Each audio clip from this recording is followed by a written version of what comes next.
As educators, we know that students learn in different ways. This is not new information to us.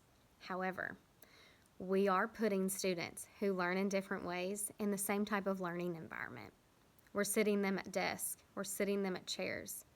Instead of just having differentiated lessons, what about differentiated seating?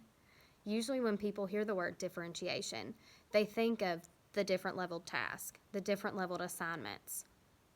But what about students having a voice and a choice in where they sit during their work time? I know that some people may think kids are already too stimulated. Having wobble stools, having balls, where they can sit on the carpet, lay on their stomach, that's only going to make it worse.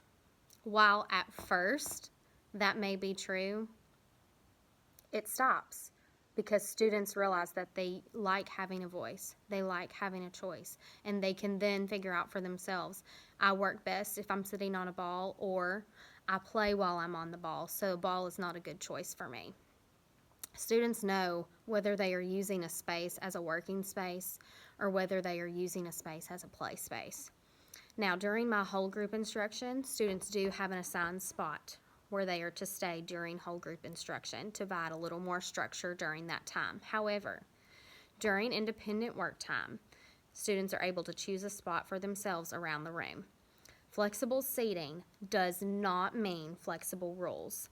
My students at the beginning of the year in each of my classes came up with a set of rules for each seating option that we have. They do know that if they break one of their rules that they developed, there is a consequence, and the consequence is that they have to sit in a normal seat for the rest of the year.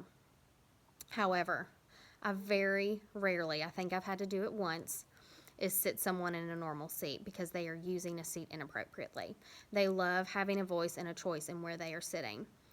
Now, I do also have students who like to sit in a regular chair and a regular desk, so I have those options as well for those students.